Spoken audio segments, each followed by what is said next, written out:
All right, I am here with Ben from Ben's RPG Pile. He is a fellow terrain guy, which is he does awesome stuff. That's how we really met, I would say. Yep, we met online. Yep. Yep, and one of the things that's really cool is that Ben's terrain.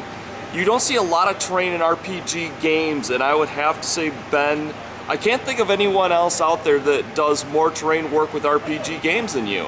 We do love a good, we call them 3D game boards. We like Absolutely. to bring the board up so that the minis aren't just sitting flat, sitting on a flat mat. So we try to incorporate Dwarven Forge, Hearst guards, foam. Yeah, he does. Right. Well, the thing that's so cool about it is also that you span so many different genres, and not only that, you show how they work well together. Yeah. There's so many people in different camps, and you do a really good job of opening up to all of us. Yeah, I do. We definitely try to create pieces that you could use in any game system, and we try to do a lot of tutorials and show our steps. I loved how you did the mirrors and stuff. Yeah. He's just like my channel. He goes all over and gets really unique stuff. Yep. And also high end. You got some pretty expensive but really beautiful things out there. Yep. Yeah. We definitely use Gencon to restock the pile, and then we try to share those pieces throughout the year, and then we tell people where to get them. And then we try to build stuff that can add on to them. Yeah, you. One of the first things that you seem to do is when you decide to do a new module is you decide to 3D out all the maps in the game. For sure. So we're playing the third part of Dungeons and Dragons 4E. We're playing Pyramid of Shadows right now. So we used a lot of Bruce Hearst Egyptian pieces. Nice. And then we definitely do though. We try to take the game map from the module, and those never fit right on a game table, So we try to build those up and expand upon them, and then we share the map, and then we share the NPCs that we make, the item cards that we make, and then all those You even pieces. do unique traps. We do, it more so. We're currently doing some 3D printing, so we just finished our prototypes of the different traps that we're making. Nice. We just sent those off to a factory to do the mold pieces, the test pieces out of there. So awesome. We're slowly getting to that Kickstarter phase, but that is very complicated. That is a lot harder than it looks. So I applaud all the guys that have already made their own pieces and put them out there. That's not easy. Yeah, tricky, very tricky. Well, you got to take things into account like undercut, what kind of molds are they going to run? Are they going to be steel stamped? Are they going to be strictly, it's never ending. And it's never ending. You know what it is? The trickiest thing, like we're trying to do some spike traps and stuff like that. As soon as you put any type of fine point in the piece, ooh boy, does that get tricky. That's where the mold factory guys are like, that's going to bubble, that's going to flatten out, that's going to break. So we've had to learn Same as real molds. That. Yeah. So, but we're trying to do like a spike traps, like heavy ball that would, steel ball that would fall from the nice. Or a cage that would fall to the ground to enclose you, that kind of stuff. Mimics, we're trying to do some mimics. Nice.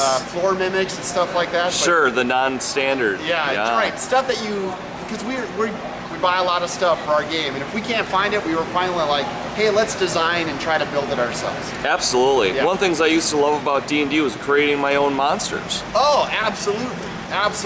And we like to create NPC cards where we find an image off Google Images and then make a simple card out of it, and then we like to share those. We found a lot of people are playing the same module as us, so we're trying to share content on the blog and on the videos, so if they haven't played that encounter yet, they've got something they can use that we already use, that kind of thing. Yeah, and the thing that's great about it is the mixing of ideas. Oh, absolutely. That's the whole reason to be in the community, is just to share stuff back and forth. Right. And there's so much talent out there. Oh my gosh, we've met there's some great terrain guys, up and coming terrain guys. Malheim is a guy on eBay who does a lot of Hearst pieces with foam, and he puts if you search Dwarven Forge on eBay, he puts 5 pieces up a week.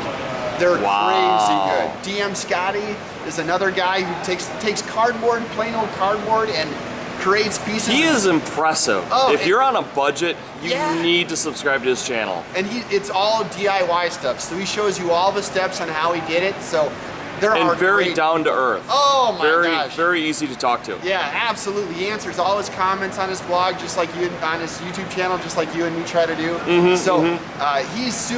He's always trying to share the steps that he does and the pieces he buys, and then he's a big Mage Knight figure modify guy as well. Oh like we yeah, are. me too, and you as well. Yeah. One of your favorite videos is you basically D&D-ifying Yeah. other figures from different lines. Because a lot of the other figures, the bases are too big. Right. And so we try to chop off all those bases and just rebase them. Mm-hmm. Dreamblade, Mage Knight, all Star Wars, any of those. You can Sure, rebase sure. all of those. Yeah, totally. Cool. So, with the convention, what would you say stood out most to you thus far? I will tell you, the best booth I saw so far, there's these guys called Legendary Realms Terrain, Okay. and they make their own molds of stuff, and some of it's her starts and some of it is her own stuff. They made a minecart track that You know goes what? through a I've got cavern. that on my walkthrough. Oh. And it's resin. Yeah, it's hard resin. Yeah. Sorry about that, guys. Loud pipes save lives. They also give headaches. Those and their stuff's pre-painted. Yeah, And they it's have pre-painted. they have a Facebook page. They have a website. But they're selling stuff at the con. They're releasing a new Against the Giants set. Really? Yeah, these huge wood beam pieces Uh-huh. that they look like a fort almost. Those will probably be done, I would say, the next. They said they're releasing those this year. Nice. So they're my favorite new company out there because they make terrain like us, and it's very affordable. Yeah, it's And- really affordable. Exactly. And it meshes in with Dwarven Forge, and it meshes within with her start. So I love stuff that blends together with other. Yes. Yeah. The more seamless, the better. Yeah, and the Dwarven Forge Kickstarter, that was amazing to see those pieces. Yeah. The material on that is outstanding. Matter of fact, I was talking to Sandra Garrity last night. Yeah. So I felt like I kept her up. I was literally there for like a half an hour talking. Yeah. And the stories that she tells is just Oh, my amazing. gosh. Have you talked to her? Or? Oh yeah, I'm a huge fan. So I just love those guys. They're all so down to earth. That's They what I are. love.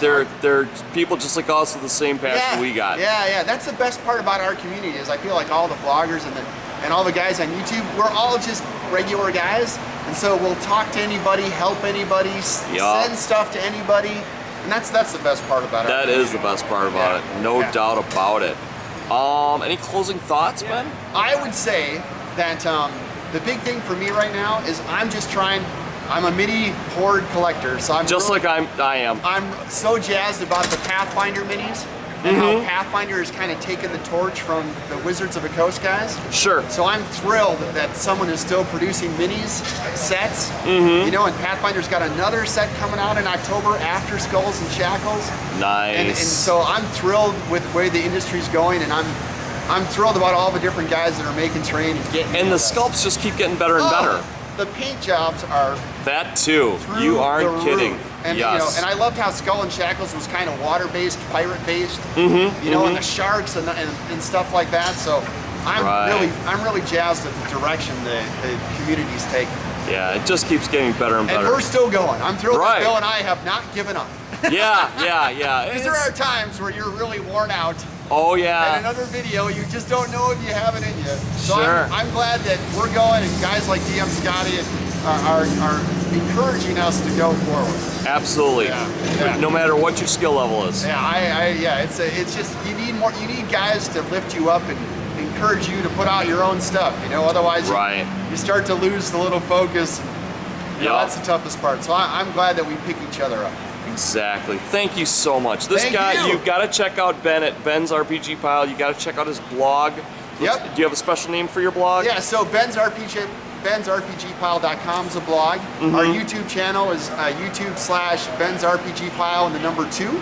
Okay. And then we have a Facebook page, bit.ly/fantasy RPG.